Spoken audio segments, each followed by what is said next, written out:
The reading section is considered the second most difficult part of the TOEFL test, right after the speaking section. In fact, I have many students who manage to get the score they want on the speaking test, but still struggle with reading. Many are overwhelmed by the amount of information.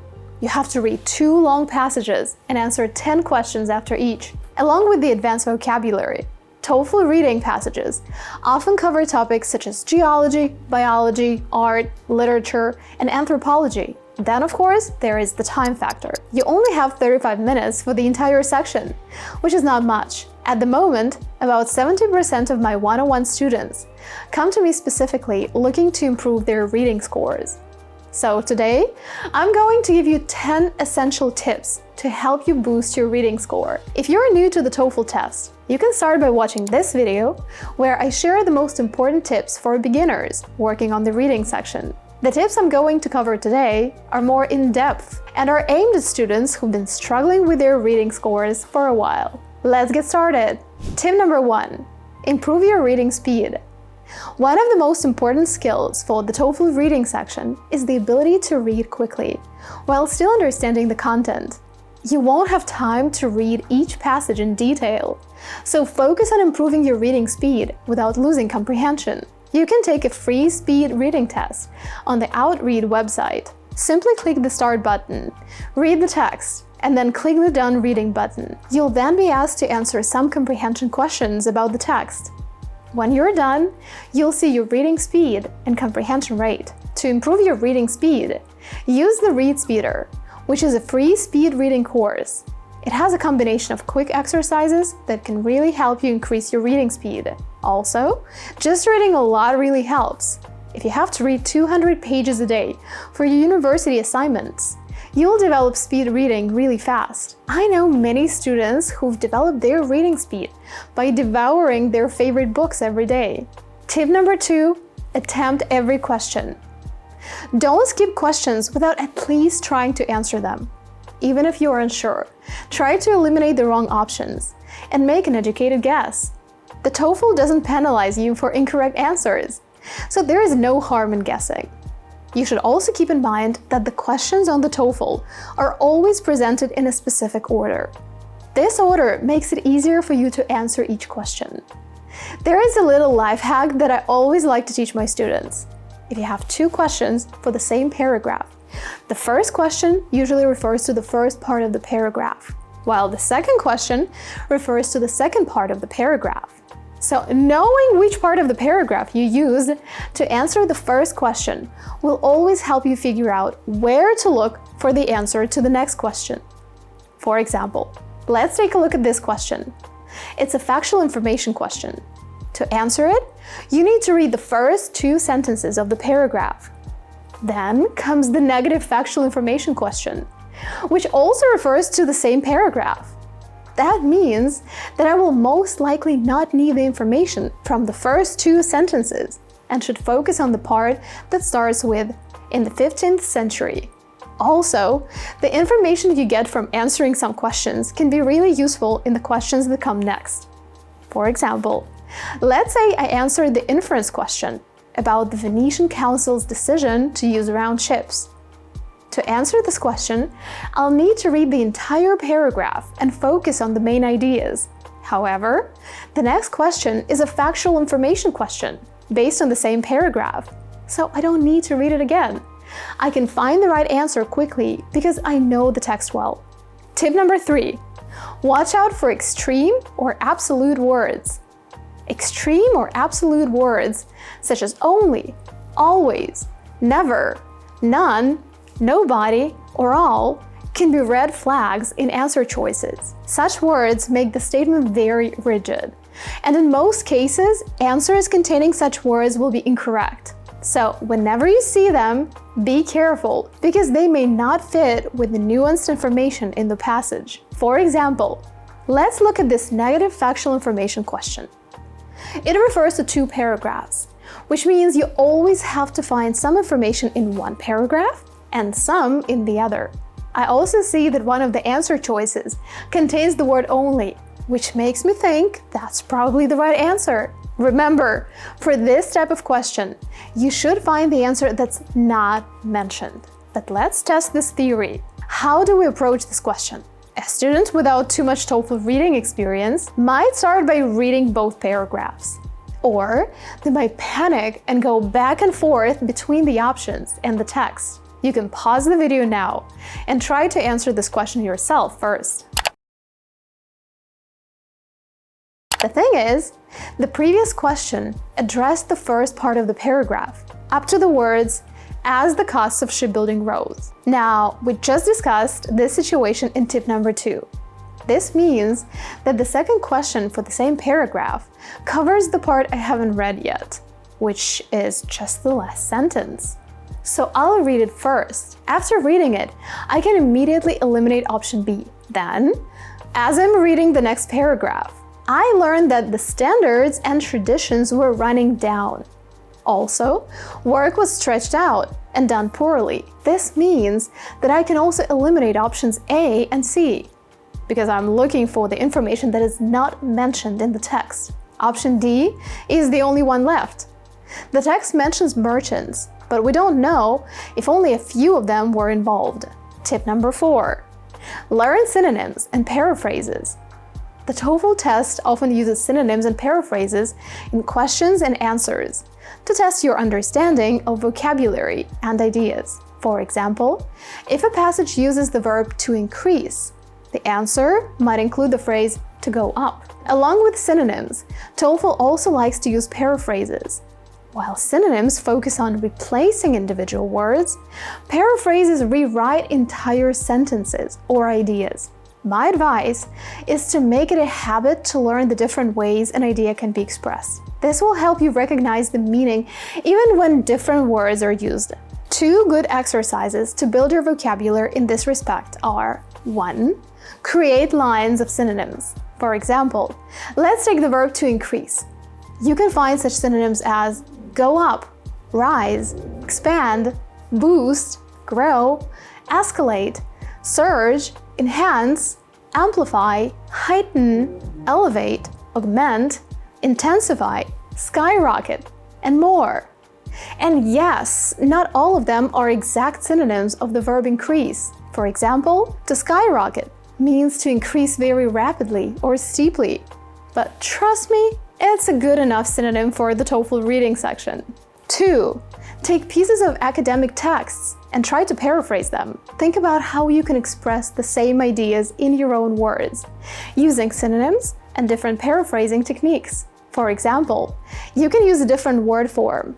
Include, including. Change the word order.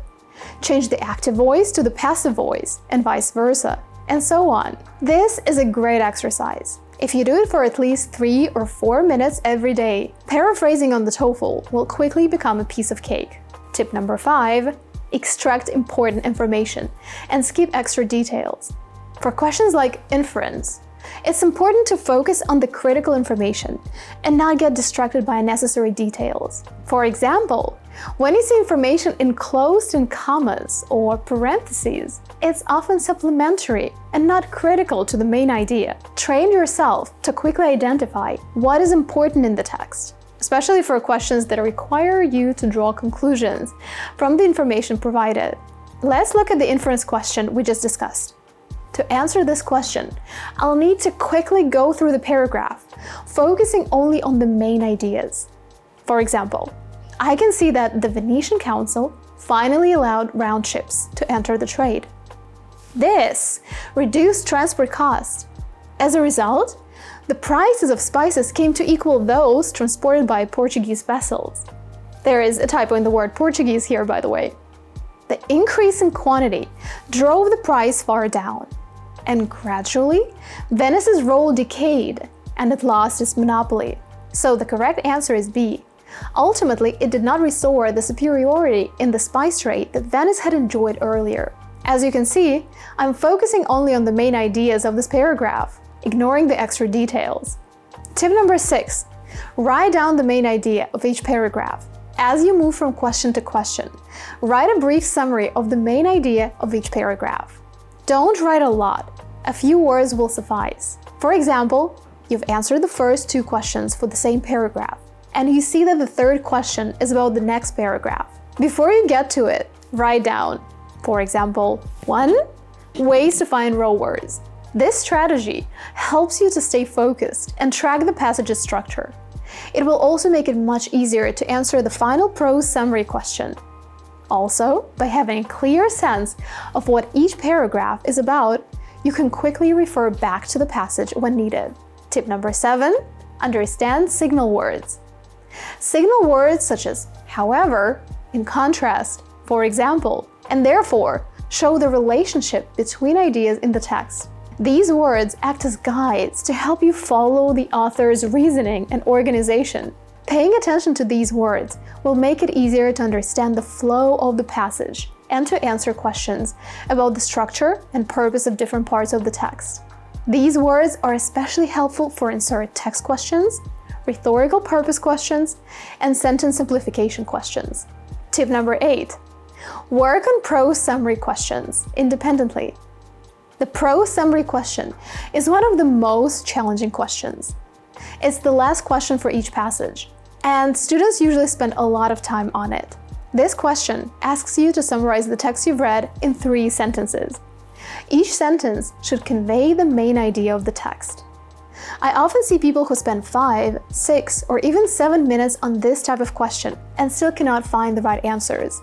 So my advice is to do this question first, before any of the other question types. Make sure you only do it when you practice at home.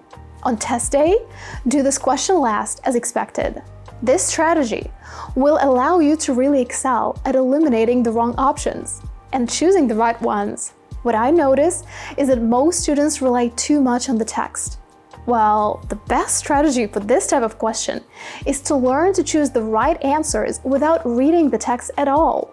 You may be thinking, how can I answer this question without knowing the text? Actually, it's the lack of the text factor that makes you focus on comparing and contrasting the options given and understanding which of them might be the right answers and which might be eliminated.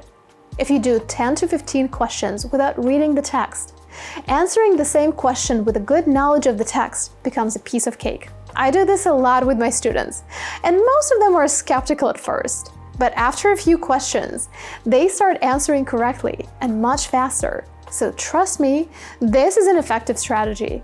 Also, on test day, if you've answered all the previous questions, you already have a good grasp of the main ideas. So again, it's more than enough to finish the prose summary question quickly. As you can see, knowing the question types and nuances of the reading section is a must to succeed on this part of the test. Without it, you can spend hours practicing without much improvement. This is what we teach you in our TOEFL course.